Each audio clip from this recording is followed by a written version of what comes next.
Hey everyone, I'm Phil Albertelli, and this is The Week in Doubt, a podcast for atheists, agnostics, and of course, whoever. And this is, if I'm not mistaken, episode 314. Alright, before we dig in, a quick follow-up to that Mercedes Carrera story that I covered last week. It was really kind of a dark and disturbing story, so I have my reservations about even bringing it up again.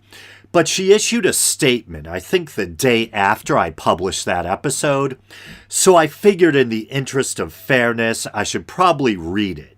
And so if you didn't catch the last episode, Mercedes Carrera is this adult film star who was also something of a YouTube celebrity. She would appear on shows like The Drunken Peasants, and I believe she even appeared on the Non Sequitur show not too long before the story broke. Whatever you thought of her politics and her profession, she still came across as a fairly intelligent, well-educated, well-spoken individual, someone who seemed to have their proverbial shit together, relatively speaking. Then this recent story broke. Her and her husband, or live-in boyfriend, were both arrested and are both still, as far as I know, being held without bail. The reason that they were arrested, according to the allegations, is that they were supposedly sexually abusing a girl under the age of 10. I know, really dark stuff. I think I mentioned in the last episode that maybe there was a chance she was being falsely accused. Who knows? Maybe she's innocent. But as far as I could tell, it didn't look good for them. And then once again, the next day, I believe she issued a statement, and here it is. Last week, my husband and I were arrested on charges of molesting my 9-year-old daughter. Even hard to read, so the story takes even a darker turn, especially, if this is true. The girl in question is her daughter. The absolute worst crime I can imagine. The charges were filed by her father, my ex-partner, a fundamentalist Christian. He is trying to take custody of our child from me. The charges are absolutely false and horrifying, and a last-ditch effort to keep me from contact with my daughter for the rest of my life. I am so worried for her. Her life is shattered. Life will never be the same for any of us. We are struggling to make sense of this nightmare. This is a no-bail offense, so we are stuck in jail until we are cleared. We are facing decades in prison and do not even have money for a lawyer. We do not know what to do, but I ask that you all know me for who I am and know that neither I nor my husband would ever do anything like this to any child, let alone my beloved daughter. Okay, so there it is. I figured I should read it, innocent until proven guilty and all that. And it's such a well-worded statement that you almost want to believe her, but I don't know. I believe the cops also found meth and loaded guns in the house. If the guns were secured and out of the reach of children, that would be one thing, but I don't know what the exact circumstances are or were. Ugly custody battles do happen, and kids do sometimes get coached, to accuse parents of some heinous things. But kids also get abused, so I don't know what to believe. So, once again, in the interest of fairness, I want to read that. And some people have said that it seems kind of suspicious that they don't have money for a lawyer, especially when you consider that I think they were both kind of prolific in the adult film industry. But who knows? There could be some reason. What it is exactly, I don't know. Maybe money got squandered on drugs. Maybe money was tied up in business interests. I have no idea. But just a really kind of lurid, dark story.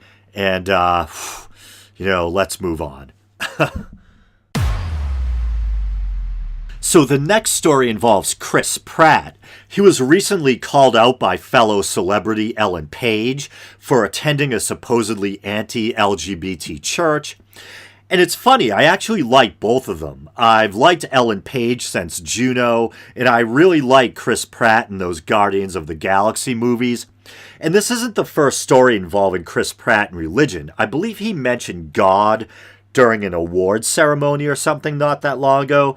Yeah, he thanked God during the 2018 Teen Choice Awards.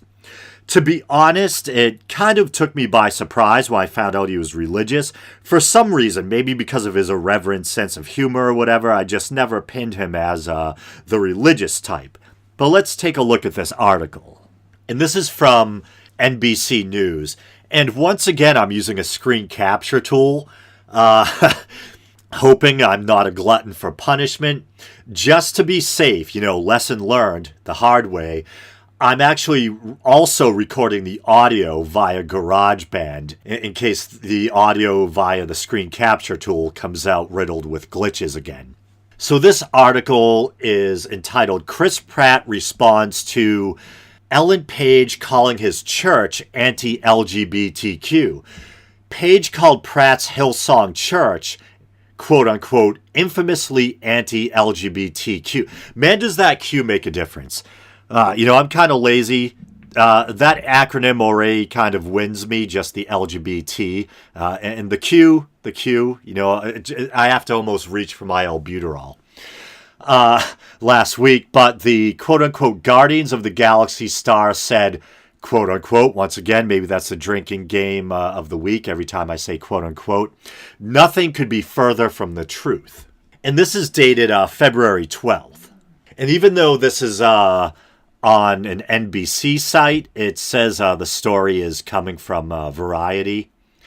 After Ellen Page called his church infamously anti-LGBTQ in a tweet last week, Chris Pratt has responded by saying nothing could be further from the truth. Pratt posted a response on his Instagram story on I still can't get into Instagram. Isn't it owned by Facebook? It's like, I already have Facebook. I already have Twitter. I'm on Facebook pages, because of the podcast. I can't juggle all this social media stuff. Anyway, defending the Hillsong Church, which he attends, by saying it was supportive of him during his divorce from Anna Faris more than a year ago. And here's a quote. It has recently been suggested that I belong to a church which hates a certain group of people and is infamously anti-LGBTQ. Nothing could be further from the truth, he wrote. I'm not laughing at a statement. I'm laughing at myself for my own excuse for a sense of humor or whatever. I go to a church that opens their doors to absolutely everyone. Despite what the Bible says about divorce, my church community was there for me every stop of the way, never judging, just gracefully accompanying me on my walk. They helped me tremendously, offering love and support. It is what I've seen them do for others on countless occasions, regardless of sexual orientation, race, or gender. I mean, it is nice that, they're helping him through, or that they helped him through that tough time during his divorce. But right there, he kind of brings up an interesting point, and it's kind of like that cafeteria Catholic, even though these, are Catholics, cafeteria Christian approach, that despite what the Bible says about divorce, plenty of Christians still get divorced. So it's funny how religion can kind of evolve and adapt to the times, etc. Isn't that one kind of signpost that maybe, or tell that it's, man-made? And isn't it odd if you're truly a believer that you're willing to go against the teachings of your own religion because it's more convenient for you, especially on something big like divorce, Anyway, as previously reported, 2 Hillsong Church executives received backlash in 2015 after making homophobic comments and calling homosexuality a sin.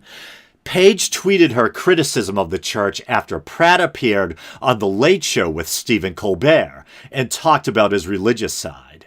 And I think this is quoting Page's tweet. Okay, but his church is infamously anti-LGBTQ, so maybe address that too, Page wrote. She later doubled down, tweeting, if you are a famous actor and you belong to an organization that hates a certain group of people, don't be surprised if someone simply wonders why it's not addressed. Being anti-LGBTQ is wrong. There aren't two sides. The damage it causes is severe. Full stop. Sending love to all. In response, Pratt went on to say how his personal values represent him, not his church affiliation. My faith is important to me, but no church defines me or my life. That seems kind of odd too. And I'm not a spokesman for any church or group of people. My values define who I am. We need less hate in this world, not more. I'm a man who believes that everyone is entitled to love who they want, free from judgment of their fellow man, he wrote. The Lego Movie 2 star also shared a Bible verse. That's just, I don't know why that seems odd, like surreal. A surreal sentence. The Lego Movie 2 star also shared a Bible verse from John 13:34. Jesus said, I give you a new command. Love one another, he wrote. This is what guides me in my life. He is a God of love, acceptance, and forgiveness. Hate has no place in my or this world. Hillsong Church did not provide NBC News with a requested comment regarding Page's claims that the church is anti-LGBTQ, but a publicist for the organization referred NBC News to a 2015 post by Hillsong's global senior pastor, Brian Houston. In that post, Houston states the church welcomes all people, but does not affirm all lifestyles, including the quote-unquote gay lifestyle. Drink up. So, but up a couple of paragraphs, Pratt displays another kind of common example of kind of Christian cognitive gymnastics. God is a God of love. Jesus' commandment to love one another is what, defines the faith for him or whatever. And often people will, rightly so, bring up the Old Testament. What about the Old Testament? There's a lot of kind of ugly, bloody stuff in there. An eye for an eye, wrathful God type of stuff, And then Christians will often say, well, we're New Testament people. But then doesn't Jesus say that he came not to abolish, but to fulfill the law, and that, it shouldn't be changed one jot or tittle, one iota. But anyway, so obviously I tend to lean more towards the side of Ellen Page. I'm as much as I'm joking about how much of a pain in the ass it is to say LGBTQ, I'm a very strong supporter of gay rights, gay marriage, etc. So I'm completely simpatico with her on that. Is there hate going on here? I mean, a lot of Christians will say they don't hate homosexuality, and what's that famous saying, that cliche? Hate the sinner, not the sin. Yeah, I know. It should be don't hate the sinner, hate the sin. The perils of working unscripted. Just an unfortunate brain glitch there. I wish I had caught that before publishing the episode. If you downloaded the episode without this correction, consider it a collector's item, I guess. Yeah. And often they'll come off as lovey-dovey. We accept everyone in our church. Even gays. We just want to try to fix you. You know what I mean? So I don't know why I automatically go to a southern accent there. That was kind of like a weird Dr. Phil. I don't know. So in a way, you could almost say it's kind of like a strange, intellectually dishonest or passive-aggressive kind of hate. We love you. We just think that your lifestyle is completely wrong and sinful, and we want to change you. But yeah, I really don't have much else to say about that story. It just involved a couple of celebrities that I kind of like with diametrically opposed kind of, worldviews or whatever. Although I think Pratt's trying to say that he's not anti-gay, he tries to focus on the lovey-dovey stuff. He puts that kind of spin on Christianity. But obviously he's a member of a church that doesn't look too favorably, to say the least, on the gay lifestyle, and she's very pro LGBT rights. Forgot the Q. So yeah, that's all I have to say about that one. So anyway, this next story is a little off topic, but I couldn't resist the temptation to talk about it. Both as someone who knows what it's like to have wrestled, and if I'm going to be honest with you guys and myself, still wrestles to some degree with depression. It interests me in that sense. It also interests me just as a person who's has a layman's interest in neuroscience and chemicals, that type of thing. It's a story about a drug closely related to ketamine. I think it's basically a type of ketamine uh, that's about to be approved for the treatment of severe depression. It's a nasal spray, so basically a ketamine nasal spray. And you may have heard stories about how I think basically ketamine via an IV has proven to be very effective for drug resistant depression, really serious cases of depression. And so it's pretty wild. So now there's going to be this ketamine like nasal spray. And this is also from NBC News. New depression drug related to ketamine recommended by FDA panel.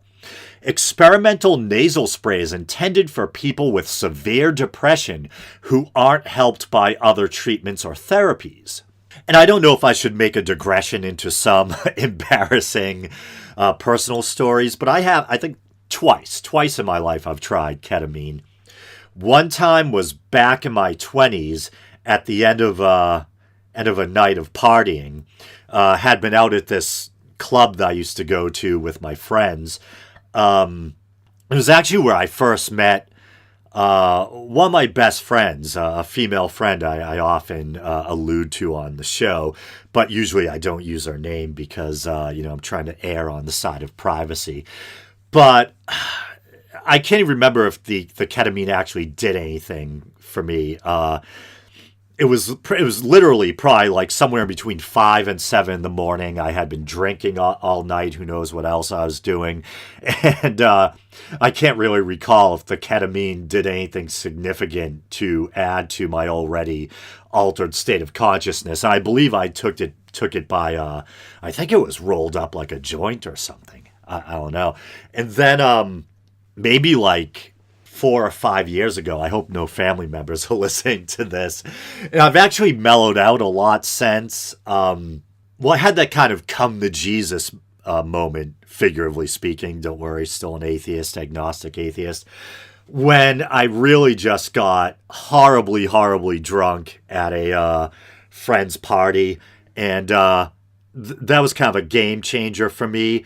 So other than like Yohimbe, kratom, and alcohol consumed within acceptable limits. I really haven't really been getting that messed up or anything. But yeah, probably about 4 or 5 years ago when I was still just kind of out in social situations with something of a party animal, I'd probably do just about anything you put in front of me.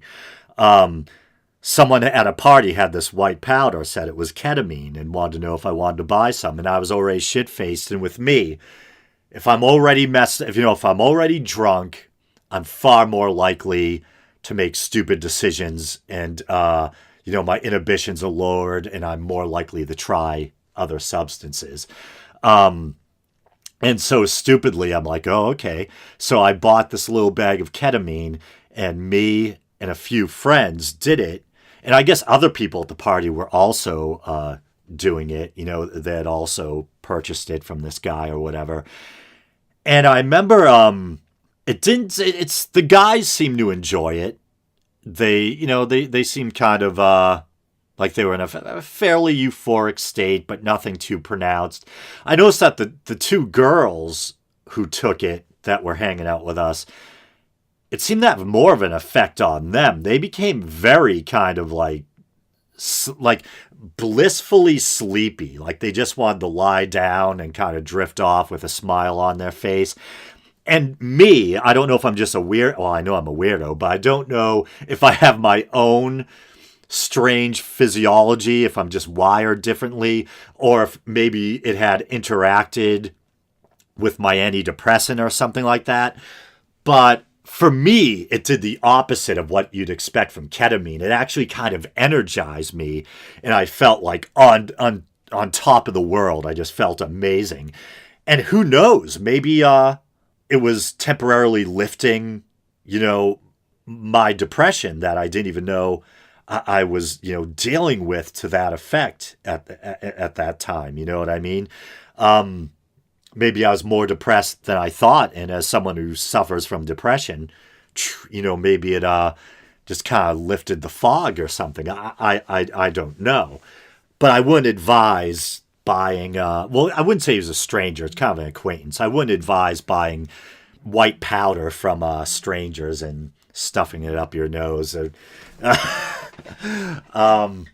Yeah, but it had a different effect on me than everyone else. I felt really energized and confident, like I had a new lease on life. It was very strange. Just to err on the side of caution and offer the caveat, if you are someone who's listening right now who does, really struggle with serious depression, don't go seeking out unidentified bags of white powder. If you want one who, use ketamine to relieve your depression, seek out the help of a medical professional. But yeah, I mean, for people who have treatment or drug-resistant depression, really, really, it's.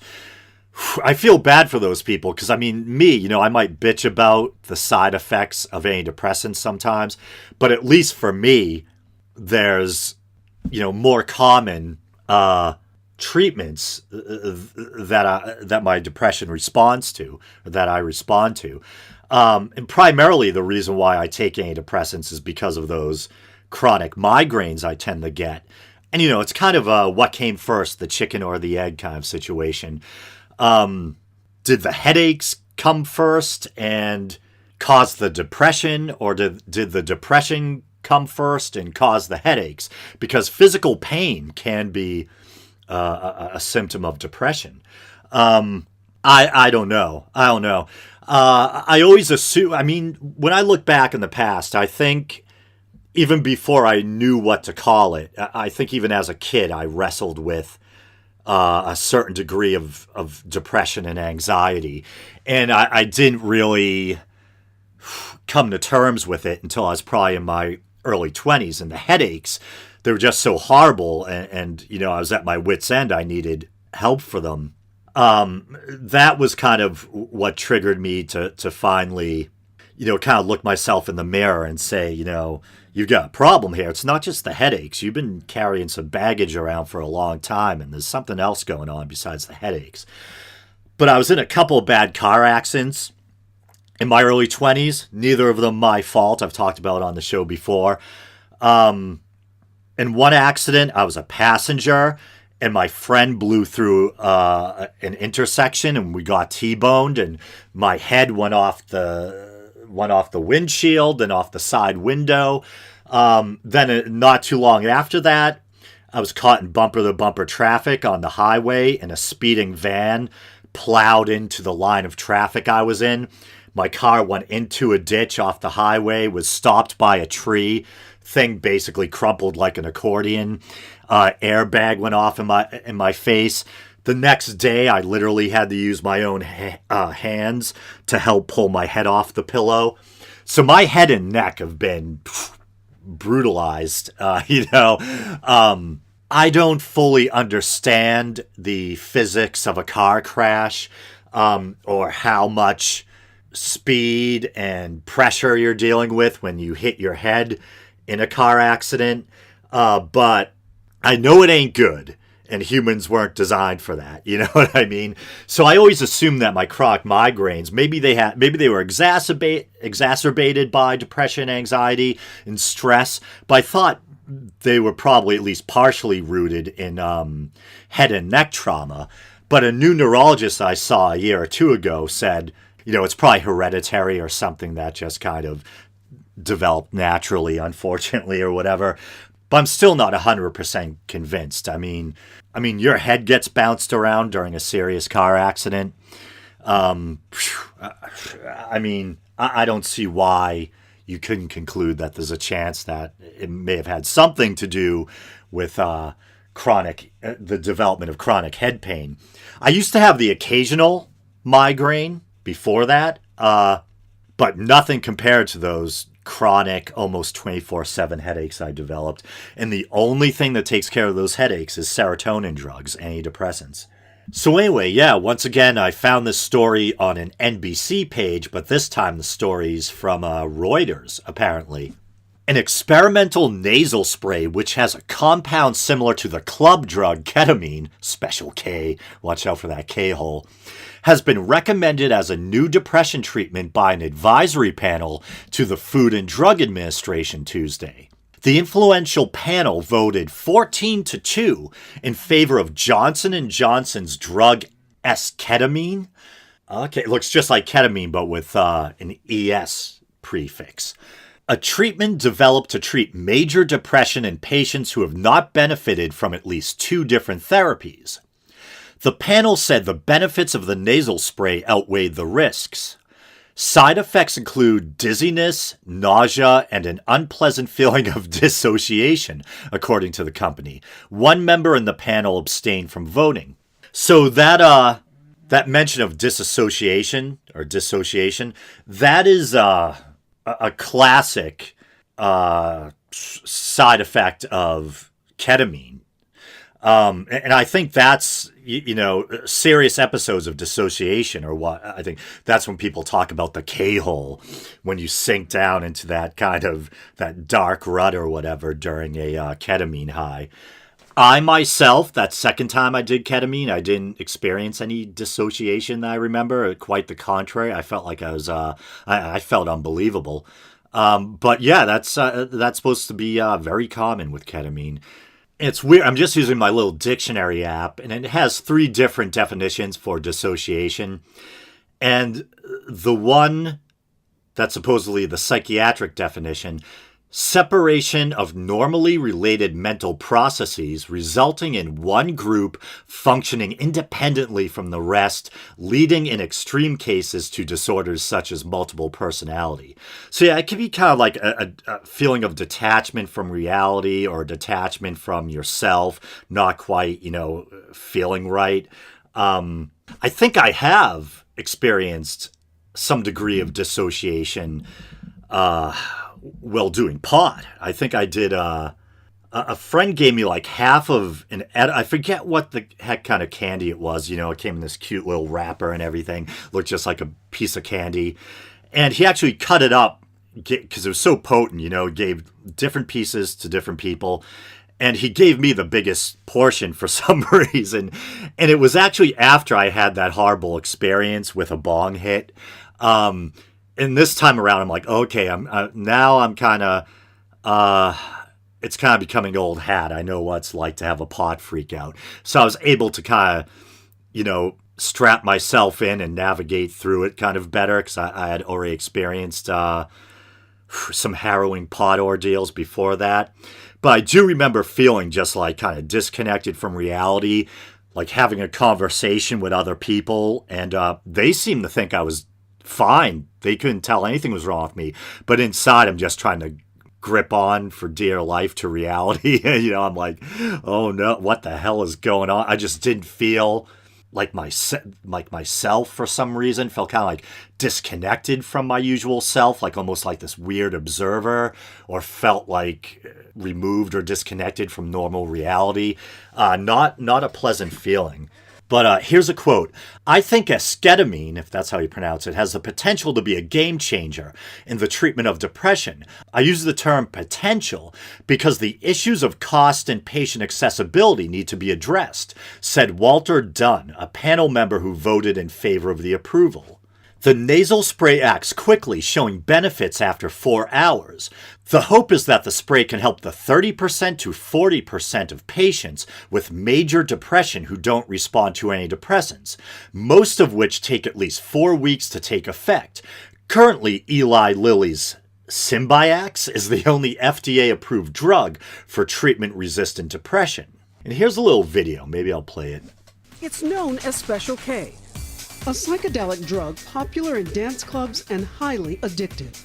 But doctors say this same drug, ketamine, approved as animal tranquilizer and anesthetic, can also be a lifesaver when used to treat severe depression when nothing else works. There was no happiness. I wasn't alive. 52-year-old Liz Lehman says she was contemplating suicide after fighting postpartum depression for years. When her doctor prescribed ketamine, she felt better immediately. You just feel free and open and wonderful. Ketamine is revolutionary. It's unlike anything else that we have. One small study found ketamine decreased suicidal thoughts almost immediately in 50% of patients. Most antidepressants take weeks. What is actually happening in the brain when a person takes this drug? Stress over time may cause damage to important connections in the brain that may lead to depression. Ketamine has the potential to heal or repair those connections. But doctors say they need more studies on how to prescribe it safely. What happens if it's administered chronically over time? We simply don't know. Liz has reduced her treatment from 6 doses over a 2-week period to a maintenance dose once a month. I am alive. I am in my life. I am happy. I am joyous. A promising use for a controversial drug that Liz says saved her life. Rahima Ellis, NBC News, Princeton, New Jersey. Yeah, so I mean, I'm kind of joking around a bit and sharing these silly anecdotes about me using ketamine recreationally. Whatever you think of ketamine as a recreational drug, I think this is absolutely fabulous. Did I just refer to a British comedy show? Remember that? Absolutely fabulous. Anyway, no, but seriously, I'm still joking. I think this is an amazing breakthrough for people who struggle with depression. Both ketamine and this new drug, esketamine, if I'm pronouncing it correctly once again, this drug that's chemically very similar to ketamine. It's probably something of a risky recreational drug. It's not something you should play around with lightly. But for depression, it seems that there's no question that it's kind of a wonder drug for people with treatment-resistant depression. And they're talking about how it works really quickly. It can really lift your depression within 4 hours or something like that, and supposedly it can even start reducing or negating suicidal thoughts almost immediately. It's absolutely amazing. And they kind of caught my attention when they were talking about how it may have the benefit to actually repair certain connections in the brain or whatever. Because I think that is true. I mean, depression is, to some degree, it's still kind of a mystery, at least in regard to exactly how much of depression is nature and how much is nurture. We know there's a chemical component, no doubt about it. That's why people respond to antidepressants. But how much of depression is hereditary? How much can be the result of stress? Kind of a chicken versus the egg thing again. And it probably varies from person to person. Maybe you'll have one person who's really genetically predisposed to depression.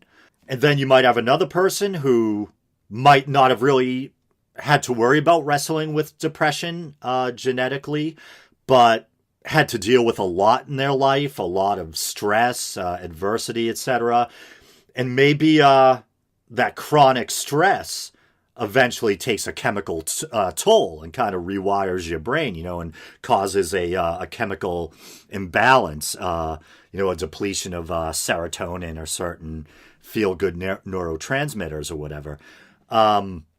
So I think, just how much of depression is nature, how much is nurture, how much is chemical, how much is cognitive. I think that's something the experts are still wrestling with. But obviously, it can be chemically treated, and there is a chemical component. And so I think this is great for people out there who are wrestling with suicidal thoughts, who are stuck in a really deep and dark depression that's treatment resistant. So as someone myself who's wrestled with depression, and just as someone who's interested in the brain and neuroscience and chemicals, etc., I just thought this was a really interesting story. Okay, so one more story. And I want to give credit where credit is due. I first heard about this story via the Deep Fat Fried podcast hosted by the Amazing Atheist, a.k.a. TJ Kirk, his friend Paul, and his brother Scotty. It was just last night, I think they uploaded it. Crazy right-wing religious fanatic Rick Wiles is trying to say that Tom Brady's wife, Gisele Bündchen, is a witch. And in a weird way, she might be. She might be Wiccan. I tried to... the guys on the Deep Fat Fried podcast said that, yeah, she's Wiccan, practices some kind of white witchcraft, some kind of New Agey stuff or whatever. I tried to look that up for myself online, and most of the search results were to Christian websites. So, at least, I mean, I didn't look that hard, but objective news sources weren't really, coming up right away. And I didn't want to, go to Christian websites to try to vet that claim. But, yeah, so maybe she is Wiccan. I mean, who cares, But of course, as a fundamentalist Christian, he's got to put some weird paranoid spin on it. Wiles, Tom Brady is being led by wife's witchcraft. And so here's a video. I'll play it. It's obvious Tom Brady has no spiritual discernment at all. It's obvious that he's spiritually lost. He's being led through life by a witch. He thinks it's cute. He thinks it's, pardon the pun, charming. So I just want to pause for a second. He says he's being led through life by a witch. So from my worldview as I'm someone who's interested in spiritual topics, even the occult, things like that. But I don't literally believe in the supernatural. At the end of the day, I have a very rational, scientific, materialist point of view, worldview. So I don't believe that witches exist in some supernatural sense. If you want to call people who practice Wicca witches or whatever, if they want to call themselves witches, okay, whatever. No skin off my back, But I don't think witches literally exist in the sense that he probably thinks they do. These evil, malicious beings that cast spells on people and curse people and whatnot, and sign compacts with the devil in the middle of the forest or something. So even if she is Wiccan, I mean, so what? She's probably got crystals and candles and does her little incantations out of a book she bought from Barnes and Noble or something. Whatever. And he thinks it works because he keeps winning. Does it work? The Patriots do win a lot, but it almost tempts me to maybe say, but no, still a skeptic. That's a really interesting question, Doc. She said, look what he said. She said, I did my work. Yes. You did your work. You're lucky you married a witch. So she's probably half joking, but I wouldn't be surprised if she really does practice Wicca, that she obviously believes in it to some degree, or she engages in the or indulges herself in the suspension of disbelief. So yeah, I mean, obviously she thinks it works or wants to believe it works to some degree. So of course she's gonna say that. But I mean, it sounds like something she probably said half jokingly. Good witch, though. Well, aren't all witches good? But he believes, right? Yeah, he believes. They all she's say they're good. A soothsayer. He thinks she's a soothsayer. He trusts her, right? Yeah, and he sleeps with her. Oh yeah, he does. These guys obviously probably aren't Pats fans. If they were, they'd probably, he's such a good, wholesome, all-American boy. But since he probably doesn't play or win for their team, they're like, witch, Anyway. With a witch. Shocking. There's deep spiritual ramifications for that. He's sleeping with a witch. Right. His soul is defiled because he's having intimate relations with a witch. Right. She's a witch. Once again, it's not like she's a real witch. She's, levitating, turning people into frogs or whatever. I believe Wiccans claim that their religion is based on ancient pagan practices, but I think so little is known about ancient pagan religion that a lot of it is kind of modern invention or a modern twist on some whatever scraps could be found. I think, what was it, either late 19th century or the 20th century when some English dude invented Wicca.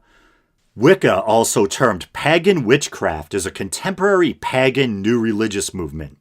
It was developed in England during the first half of the 20th century and was introduced to the public in 1954 by Gerald Gardner, a retired British civil servant.